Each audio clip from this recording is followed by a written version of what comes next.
Daniel Carter sat in the cold metal chair and watched the alien creatures around him talk like he was not there. The big chamber on Space Station Kepler Prime was full of noise and strange smells. Hundreds of different species filled the seats. In their groups. Some had fur, some had scales, and some looked like walking plants. They all had one thing in common, though. They all looked down on humans. Daniel had been Earth's main speaker at these meetings for 3 long years. 3 years of sitting in the corner spot they gave humans. 3 years of being told to wait while everyone else spoke first. 3 years of watching his people get treated like children who did not know better. The worst part was how they smiled when they said no to everything humans wanted. They acted nice, but their words cut deep. When humans asked for better trade deals, the aliens said humans were too young to understand business. When humans offered to share their technology, the aliens laughed and said human science was cute, but not useful. When humans asked for the same rights as other species, the aliens patted them on the head like pets. Today was different, though. Today the hegemony had brought their new rules to vote on. Counselor Vex Thari stood at the speaking platform with his 4 arms spread wide. His purple skin glowed as he talked about safety and order. But Daniel knew what the alien really meant. The new rules would stop human ships from using most of the space roads between stars. Without those roads, human trade would die. Human colonies would be cut off from each other. Humanity would become prisoners in their own small part of space. Lysa. Brooks sat next to Daniel and watched the vote happen. She was a captain in Earth's Space Force, and she had seen enough battles to know when someone was trying to destroy you. The aliens were not using guns or bombs. They were using papers and laws, but the result would be the same. Humanity would be crushed. One by one, the alien groups voted yes to the new rules. The tall gray ones from the eastern spiral voted yes. The bug creatures from the outer rim voted yes. Even the fish people who usually stayed quiet voted yes. Daniel counted the votes in his head and felt his heart sink. 847 species said yes to destroying human freedom. Only 12 said no. Most of those 12 were humans and the 3 small species that traded with Earth. The chamber got louder as more aliens voted. Some of them looked at the human section and made sounds that might have been laughter. Others just ignored the humans completely. A few seemed sorry, but they voted yes anyway. Daniel realized that even the aliens who liked humans a little bit were too scared to help them. When the final count was read out loud, the chamber fell quiet for a moment. Then the alien voices started up again. They talked about implementation and timetables and other boring things. But Daniel was not listening anymore. He had heard enough. 3 years of hearing how humans were not ready for real responsibility. 3 years of being told that humans needed to learn their place. 3 years of watching his species get pushed around by creatures who thought they were better. Daniel stood up. The motion was so sudden that Lisa looked up at him with surprise. The other humans in their small group turned to see what was happening. Slowly, the alien voices around them began to fade as more creatures noticed the human ambassador on his feet. Daniel did not say anything. He just started gathering his papers from the table. One by one, he picked up the reports and proposals that his team had worked on for months. Documents that showed how humans could help make the galaxy better. Plans that would have brought peace and progress to everyone. Ideas that the aliens had just thrown away like garbage. Lisa understood first. She stood up and started collecting her own files. Then the other humans began to rise. The trade representatives gathered their economic data. The science advisors picked up their research papers. The military observers folded up their star charts. Within 2 minutes, every human in the chamber was standing and packing their things. The alien voices had stopped completely now. Hundreds of strange eyes watched the humans prepare to leave. Some of the aliens looked confused. Others seemed worried. A few appeared angry that the humans would dare to interrupt the proceedings. Daniel finished packing his briefcase and looked around the chamber one last time. He saw the same arrogance in the alien faces that had been there for 3 years. The same certainty that humans would always do what they were told. The same belief that humans had nowhere else to go. He turned and walked toward the exit. Lisa followed right behind him, then the rest of the human team. Their footsteps echoed in the silent chamber as they made their way to the door. No one tried to stop them. No one called out to ask where they were going. The aliens just watched them leave like they were watching a show. Outside the chamber, Daniel kept walking. He did not stop until he reached the communication center near the docking bay. There he sent a short message back to the Galactic Council. The message had only 3 sentences, but those sentences would change everything. Humanity withdraws from all galactic agreements starting now. We will take care of our own business from this day forward. Do not contact us again. As their shuttle left Kepler Prime and headed back toward human space, Daniel looked out the window at the alien station growing smaller behind them. For the first time in 3 years, he felt free. The aliens thought they had won by passing their new rules. They thought they had put humans in their place forever. They had no idea what they had really done. They had just made the biggest mistake in galactic history. They had given humanity a reason to stop being nice. Jake Morrison stood on the bridge of his flagship and watched the last human cargo ship disappear into hyperspace. 3 months had passed since Ambassador Carter walked out of the Galactic Council. 3 months since humanity had cut all ties with the alien civilizations. 3 months of the most complete silence the galaxy had ever seen. The Admiral had spent those months putting the Dark Protocol into action. It was a plan that human military leaders had hoped they would never need. To use, every human ship in alien space was called home. Every trade agreement was canceled. Every diplomatic contact was ended. Humanity simply vanished from galactic society like they had never existed at all. The plan worked better than anyone had expected. Human colonies that had been scattered across dozens of star systems suddenly became connected in ways the aliens had never seen. New shipping routes opened up between human worlds. These routes did not use the old galactic trade lanes that aliens controlled. Instead, they went through empty space that most species thought was too dangerous to travel. The industrial world of New Detroit. Helen Price watched her factory workers retool the production lines. For years, her factories had made parts for alien ships and machines. They had built things the aliens designed and sold them back to alien customers for prices the aliens set. Now, everything was different. The workers were building new machines with human designs. They were making ships that could travel faster and farther than anything in the alien fleets. They were creating weapons and shields that used technology the aliens had never seen. Most importantly, they were making everything humans needed to survive without alien help. Helen had been worried at first. She thought the human colonies would starve without alien trade. She thought they would run out of important materials and advanced technology. She thought they would have to go back to the aliens and beg for help. Instead, the opposite happened. Human engineers found new ways to make everything they needed. Human miners discovered resources in places the aliens had said were empty. Human scientists developed better versions of alien technology. Within weeks, it became clear that humans had not needed the aliens at all. The aliens had needed humans. The first signs of trouble in alien space appeared after just 1 month. The Zephyrian Collective was a rich species that made luxury goods for the whole galaxy.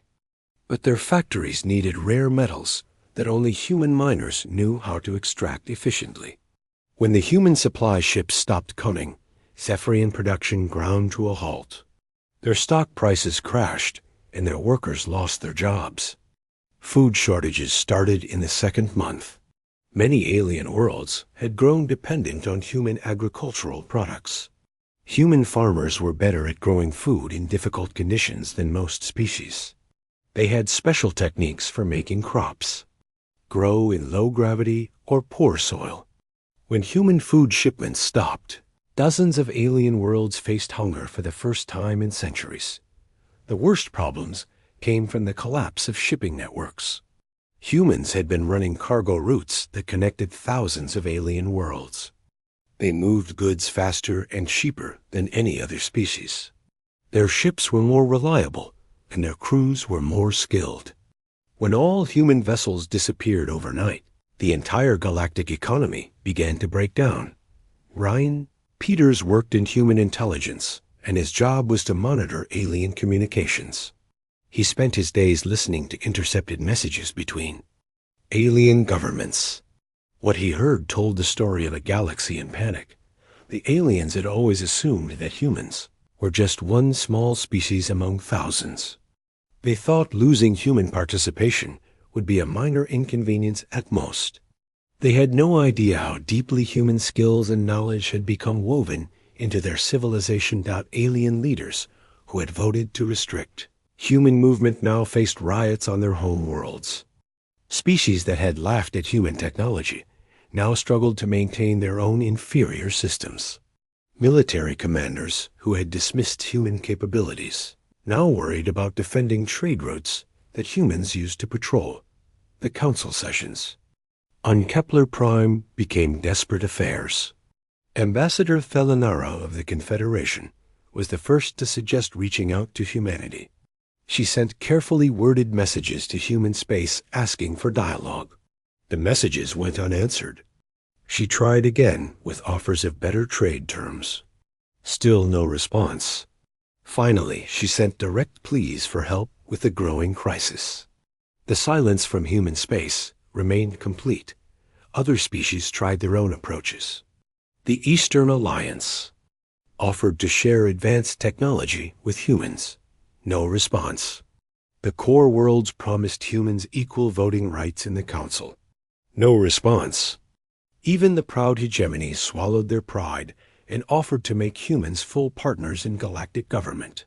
The humans ignored them all. Michelle Adams was a scientist working on a secret project in human space. While the aliens panicked about trade and politics, she was busy with a discovery that would change everything. Deep underground on the human colony world of New Hope, her team had found something incredible. They were ruins, but not alien ruins. These were the remains of human cities that had been built thousands of years ago. Humans had been in space long before their current expansion from Earth. They had built an empire that spanned multiple galaxies before some unknown disaster forced them to start over. The technology found in those ruins was beyond anything the current galaxy had ever seen. Ships that could cross impossible distances in minutes. Weapons that could destroy entire fleets with a single shot. Manufacturing systems that could build anything from raw energy. Defensive screens that made worlds completely untouchable. Michelle and her team worked day and night to understand the ancient human technology. They found that it was designed to be activated by human genetic patterns. The machines recognized modern humans as their rightful inheritors. Slowly, carefully, the technology was being integrated into current human civilization. The aliens watching from their failing colonies had no idea what was really happening in human space. They saw the human ships that occasionally appeared on their sensors. They noticed that these ships moved in patterns that should have been impossible. They detected energy signatures that did not match any known technology. But they had no idea what it all meant. Some alien intelligence analysts began to suspect the truth. They realized that humanity's 3 years of apparent weakness at the Council might have been something else entirely. Maybe the humans had been studying alien capabilities. Maybe they had been learning alien weaknesses. Maybe they had been preparing for this day all along. The galaxy that had spent centuries looking down on humanity was beginning to understand a terrible truth. They had not been dealing with a primitive species that needed their guidance. They had been condescending to the heirs of the greatest civilization the universe had ever known. And now those heirs were waking up. The emergency session of the Galactic Council had been going on for 6 hours, and nobody had any good answers. Counselor Kethmara of the Science Directorate stood at the central platform and delivered the report that made everyone in the chamber afraid. The probe data and intercepted communications painted a picture that should have been impossible. Humanity was not suffering from their isolation. They were growing stronger every day. The alien intelligence networks had managed to gather fragments of information from the edges of human space.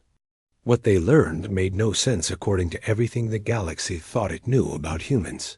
Human ships were traveling between their colonies, using routes that bypassed all known hyperspace lanes. These new routes were faster and more efficient than anything in the galactic database. The ships themselves appeared to be using technology that was centuries ahead of current galactic standards. Most disturbing of all, human industrial output had increased by over 300% since their withdrawal from galactic society. Ryan Peters had been promoted to head of alien intelligence monitoring after his superiors realized how valuable his intercepts had become. He sat in a secure facility deep inside a human asteroid base and listened to the growing panic in alien communications. The aliens were finally beginning to understand what they had lost when humanity left their councils.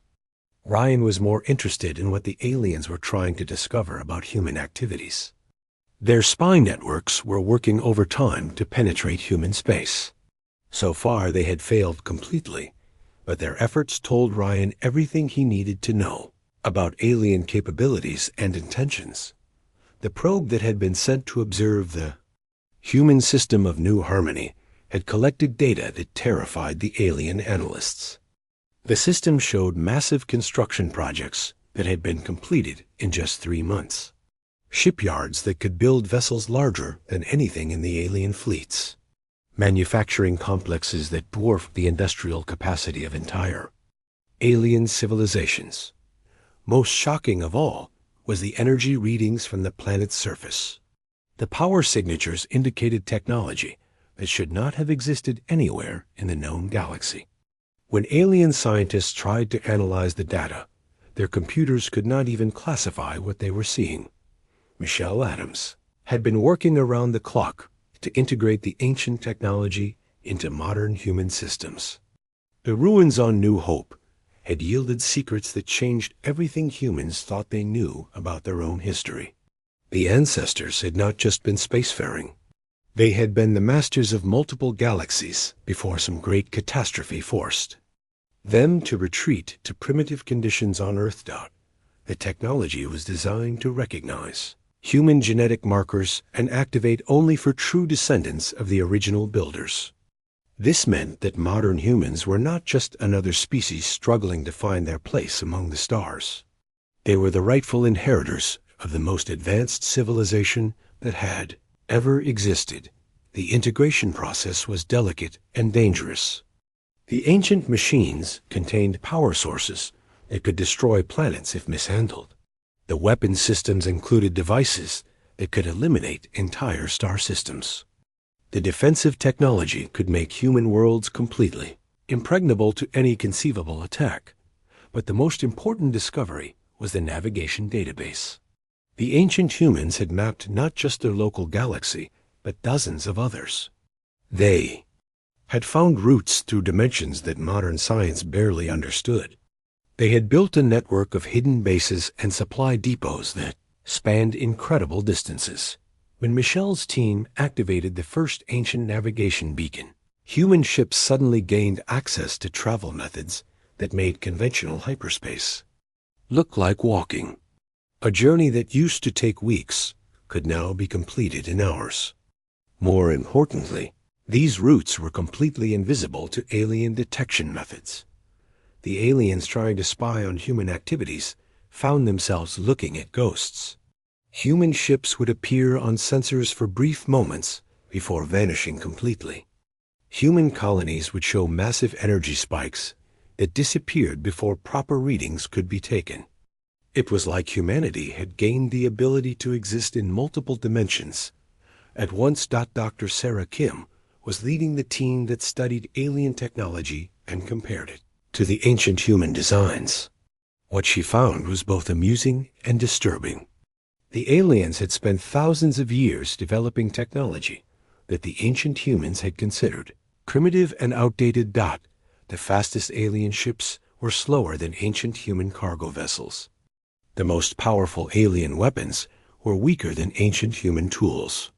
The most advanced alien computers were less sophisticated than ancient human toys.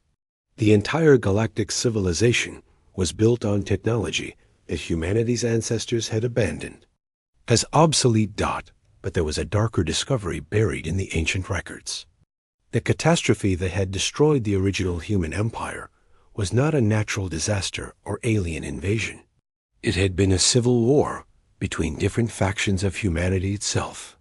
The ancestors had possessed such incredible power that when they turned on each other, the resulting conflict nearly destroyed all life in multiple galaxies. The survivors had made a choice to abandon their technology and retreat to primitive conditions rather than risk another war of that magnitude. They had hidden their greatest weapons and most dangerous knowledge, leaving behind only enough technology to ensure that their descendants could rebuild when the time was right. Now the time had come. The alien restrictions and condescension had triggered the awakening protocols built into the ancient systems. Humanity was not just rediscovering their heritage. They were being called to reclaim their destiny as the galaxy's natural leaders. The aliens monitoring human space began to detect new types of activity that made their military leaders wake up in cold sweats. Human colonies were not just building bigger ships and better weapons. They were constructing things that had no recognizable purpose according to alien understanding of technology. Massive ring structures appeared around human stars. These rings generated energy fields that could be detected from hundreds of light years away. Alien scientists had no idea what the rings were for, but the power levels involved were beyond anything they had thought possible. Strange geometric patterns began appearing in the empty space between human systems.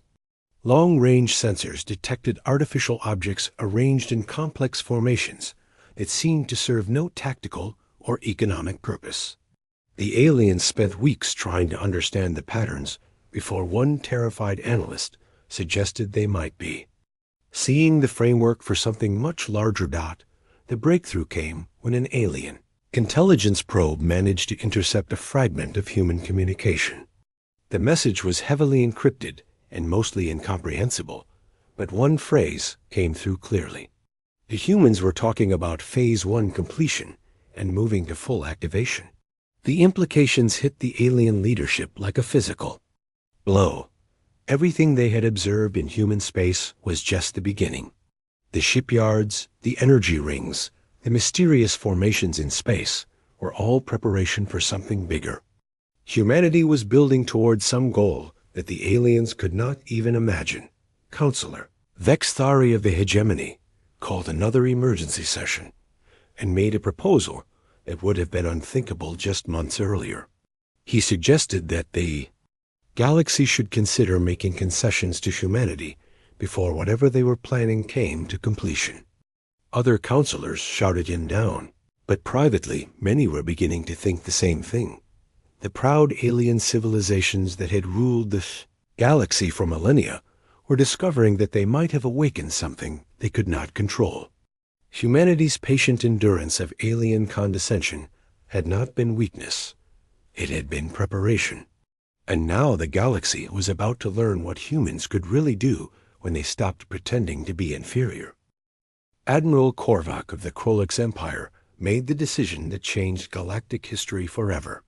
6 months of human silence had convinced him that humanity was weak and isolated. The economic chaos spreading through alien space needed a strong response. Someone had to show the galaxy that the old powers were still in control. Someone had to put the upstart humans back in their place. The Krolix had always been the galaxy's military leaders. Their fleets were the largest and most powerful. Their weapons were the most advanced that alien science could produce. Their warriors were feared across 1,000 star systems.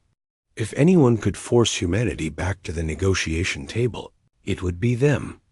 Korvac assembled what he called the Pacification Fleet, 200 of the finest ships in Krolix space. Enough firepower to level entire worlds. Enough troops to occupy human colonies for decades. The fleet would jump into the human system of New Harmony and deliver a simple message. Submit or be destroyed. The other alien powers watched the Krolix preparations with mixture of hope and fear. Some secretly wanted the Krolix to succeed. They missed the profits from human trade and wanted their comfortable civilization restored. Others worried that attacking humanity might make things worse. But none of them tried to stop Korvac. They all wanted to see what would happen when superior alien technology met primitive human defenses. Steve Baker had been expecting this moment for months. As commander of New Harmony's defense forces, he had watched alien probe activity increase around human space. Intelligence reports suggested that several species were considering military action. The Krolix were simply the first to work up the courage to try. Steve stood on the bridge of the battleship Defiance and waited for the enemy to arrive. Ship was unlike anything that had existed in human space just a year ago. Built using ancient technology recovered from the ruins, it represented capabilities that the current galaxy had never seen. Around him, his crew prepared weapons and defenses that made alien military science look like children's toys. The Krolix. Fleet dropped out of hyperspace, exactly where human sensors had predicted they would. 200 ships arranged in standard attack formation. Admiral Korvac had brought enough force to conquer a dozen normal systems. Against the old human colonies, it would have been overwhelming, but New Harmony was no longer a normal human colony. The ancient defense systems had been fully activated. The orbital platforms that the aliens had dismissed as simple industrial structures were actually weapons of incredible power. The energy rings around the star were not just power generators. They were the framework for defensive fields that could protect the entire system. Korvac opened communications and delivered his ultimatum. Humanity would return to galactic society and accept alien oversight. Human trade would resume under alien supervision. Human technology would be shared with alien scientists. Human colonies would accept alien observers to ensure compliance. Steve Baker's response was simple and direct. No. The word had barely finished transmitting when the Krolix opened fire. 200 ships unleashed everything they had at the human defenses. Plasma cannons that could melt asteroids. Missile swarms that could overwhelm any known point defense. Energy beams that had broken the shields of every enemy the Krolix had ever faced. The alien weapons struck the human defensive fields and simply disappeared. The energy was absorbed and redirected back to the orbital platforms. The missiles were caught in containment fields and disintegrated harmlessly. The plasma cannons might as well have been flashlights for all the effect they had. Steve watched the alien attack fail completely and felt almost sorry for them. They had no idea what they were really fighting. The defensive technology protecting New Harmony was based on principles that alien science had not even discovered yet. The Krolix might as well have been throwing rocks at a mountain. When the human ships began their counterattack, the aliens learned the difference between their technology and real power. The Defiance moved through space like it was dancing rather than fighting. The ship could accelerate and turn in ways that should have been impossible. Its weapons reached out across millions of miles and struck with perfect accuracy. The first Krolix ship to die was their flagship. Admiral Korvac watched in horror as his massive dreadnought's shields collapsed under a single hit from human weapons. The ship's armor which had been designed to withstand the most powerful alien guns, was cut through like paper. Within seconds, the pride of the Krolix fleet was a drifting wreck. The other human ships in the system joined. The battle and the slaughter began in earnest. Ships that had taken the Krolix decades to build were destroyed in minutes. Weapons that represented the finest alien engineering were helpless against human defenses. Warriors who had conquered hundreds of worlds fled in panic from an enemy they could not understand.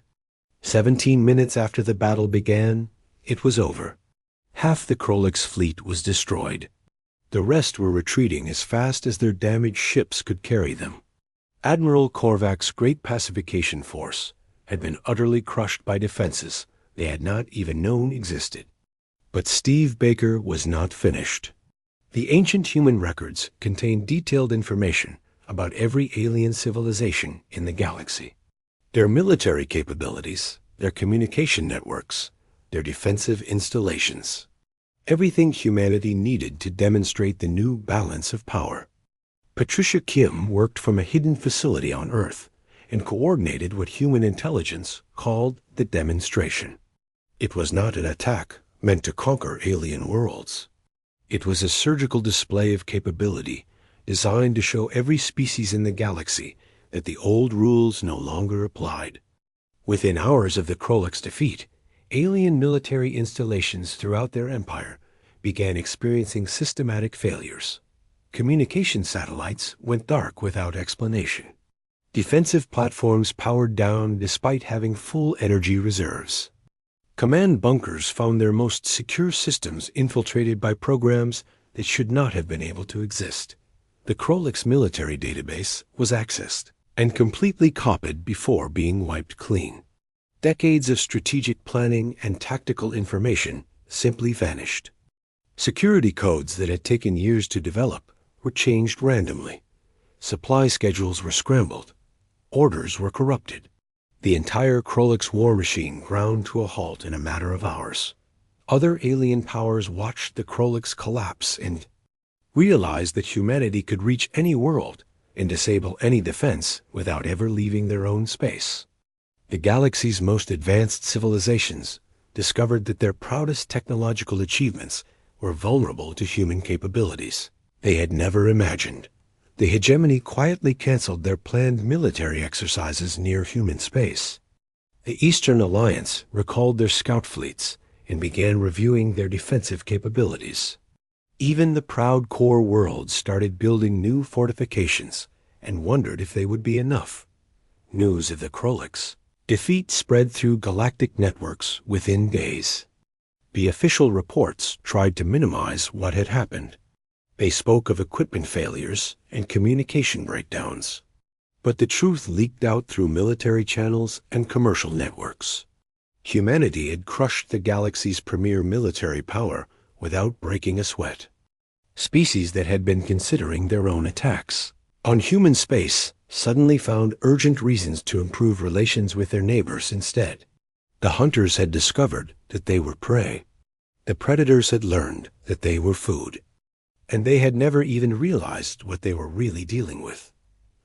Ryan Peters monitored the alien communications and listened to panic spreading through every government in the galaxy. Military leaders who had dismissed human capabilities now spoke of humanity in whispered tones. Politicians who had voted to restrict human rights now wondered what humanity might do to them. Scientists who had laughed at human technology now desperately tried to understand how they had been so wrong. The galaxy had learned a lesson that would reshape civilization forever. Humanity's patience was not weakness. Their diplomacy was not submission. Their 3 years at the alien negotiation table had been reconnaissance. They had studied every species, mapped every strength, and identified every vulnerability while carefully hiding their own true nature. Now the age of human deference was ending. The age of human leadership was about to begin. And throughout the galaxy, from the smallest trading post to the mightiest empire, the same truth echoed through the void. Never again would anyone mistake human restraint for human weakness. Jake Morrison's ship dropped out of hyperspace near Kepler Prime, and every alien sensor in the system went crazy. The vessel was massive beyond anything they had seen before. It moved with impossible grace for something so large. Energy readings showed power levels that made alien engineers check their instruments 3 times to make sure they were not malfunctioning. 6 months had passed since humanity had withdrawn from galactic society. 6 months since the Krolix fleet had been destroyed at New Harmony. 6 months since alien civilizations across the galaxy had discovered that their technology was primitive compared to what humans could really do. Now, Admiral Morrison was returning to the scene of humanity's greatest humiliation. But he was not coming as a supplicant begging for acceptance. He was not coming as a junior partner hoping for scraps from the alien table. He was coming as the representative of the galaxy's new dominant power. The docking bay that had once seemed huge when human shuttles used it now felt cramped around Morrison's flagship. Station workers stared in awe at the alien designs they could not understand. Security forces that had once treated human visitors with casual contempt now watched nervously as human marines in advanced armor took positions throughout the station. The council chamber was packed when Morrison entered. Every species in the galaxy had sent representatives to witness this moment. Some came out of curiosity. Others came out of fear. All of them came because they knew that whatever happened here would determine the future of galactic civilization. Morrison walked to the central platform where alien speakers had once condescended to humanity. He was not a diplomat trained in pretty words and careful phrases. He was a military commander who had spent the last 6 months rebuilding human civilization from the ground up. When he spoke, his words carried the weight of absolute authority. The time of humanity asking for permission is over, Morrison announced to the silent chamber. We are not here to rejoin your councils or beg for acceptance. We are here to inform you of new realities. The terms he laid out were not suggestions or proposals. They were facts that the galaxy would have to accept. Trade with humanity would happen on human terms at human facilities with human oversight. Any species that wanted peaceful relations would sign new agreements that recognized human authority over all claimed space. Most importantly, the artificial restrictions on technology that had kept younger species dependent would be ended for everyone. Some of the aliens tried to object.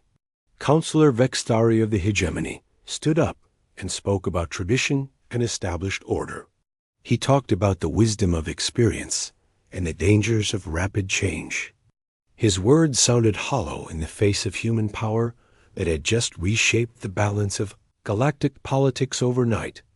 Morrison let the alien finish his speech and then responded with devastating simplicity. You can accept the new order, or you can resist it. The choice is yours. But understand that resistance will not change the outcome. It will only determine how difficult the transition becomes for your people. Sandra Ross was introduced as humanity's new trade coordinator. She had spent months studying the economic networks that connected alien civilizations.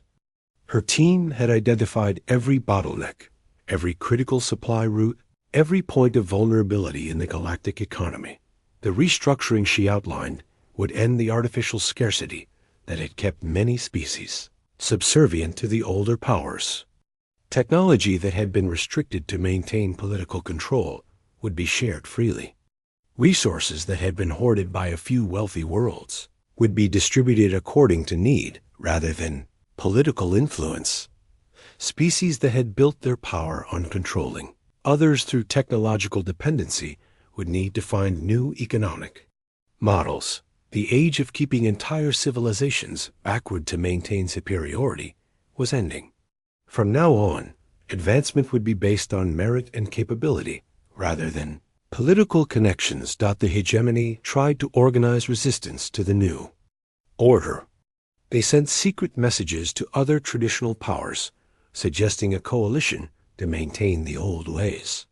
They spoke of humanity as upstart primitives who needed to be put back in their place. It promised support for any species brave enough to stand against human demands. The response was swift and decisive. The coalition's communication networks went dark without warning. Their military installations suffered mysterious equipment failures. Their most secure databases were infiltrated, and their deepest secrets exposed to their enemies. Within days, the attempted resistance had collapsed completely. Ryan Peters coordinated the intelligence operations that dismantled alien opposition before it could organize. The ancient human technology included surveillance capabilities that made alien counterintelligence look like children playing hide and seek. Every conversation, every plan, every secret was known to humanity almost before the aliens themselves had finished thinking about it. The demonstration was clinical and precise. Humanity did not destroy alien governments or devastate their worlds. They simply made it clear that resistance was futile. Any species that wanted to maintain their independence could do so as long as they acknowledged the new galactic order. Any species that chose confrontation would discover that their technology, their military, and their politics were all vulnerable to human capabilities. Within a year, every major galactic power had signed the new accords. The Council itself was restructured with humanity holding permanent authority over any decision affecting interstellar trade or technology development. The voting system that had once been used to suppress humanity now ensured that no species could be kept dependent on the whims of others. But the most profound change was not political or economic. It was psychological. The galaxy had been forced to confront the truth about human nature. For 3 years, humanity had endured condescension and restrictions because they chose to, not because they were weak or primitive or incapable of defending themselves. Michelle Adams had decoded enough of the ancient records to understand what had really happened during those 3 years of apparent human submission. Every insult had been catalogued. Every restriction had been analyzed. Every weakness in alien society had been identified and mapped. Humanity had used the time to prepare for this moment when they would reclaim their heritage as the galaxy's natural leaders. The aliens who had voted to restrict human movement now ruled worlds that depended on human protection for their security. Species that had laughed at human technology now used human innovations to maintain their civilizations. Military commanders who had dismissed human capabilities now served under human oversight in the new galactic defense forces. Some aliens adapted to the new order better than others. The species that had treated humanity with respect during the dark years found themselves rewarded with preferential trade agreements and technological assistance. Those that had been particularly cruel or dismissive discovered that their access to human innovations was limited until they demonstrated genuine reform. The transformation was not vindictive or cruel. Humanity did not seek revenge for the years of humiliation they had endured, but they also did not forget the lessons they had learned about alien character. Trust would be earned rather than assumed. Respect would be demonstrated rather than demanded. As Admiral Morrison prepared to return to human space, he looked out at the galaxy that humanity would now lead into a new era. The ancient records spoke of the great catastrophe that had destroyed the original human empire. A civil war so devastating that the survivors had chosen primitivity over the risk of repeating their ancestors' mistakes. But the galaxy had forced humanity's hand. The condescension and restrictions had triggered the awakening protocols built into the ancient systems. The choice between remaining hidden and reclaiming their destiny had been made for them by alien arrogance and short-sighted politics. Now, humanity would have to prove that they had learned from their ancestors' errors. They would have to show that power could be used responsibly, and that strength did not have to lead to destruction. The galaxy was watching, and history was recording. Every decision. The age of human deference was over. The age of human leadership had begun. And somewhere in the vast archives of ancient human knowledge, protocols waited to activate technologies that could reshape entire galaxies. The question was no longer whether humanity could lead. The question was whether they could do so without repeating the mistakes that had once brought their empire to ruin. The galaxy held its breath and waited for the answer. In the depths of space, ancient machines stirred to life after millennia of slumber. On human worlds across the cosmos, people looked up at the stars and knew that their destiny among them was finally beginning. The universe was vast and full of wonders yet to be discovered. Now humanity would explore it not as junior partners begging for scraps, but as the inheritors of a legacy that spanned galaxies. The aliens who had once looked down on humanity now watched them with mixture of fear and hope. Fear of what such power might bring.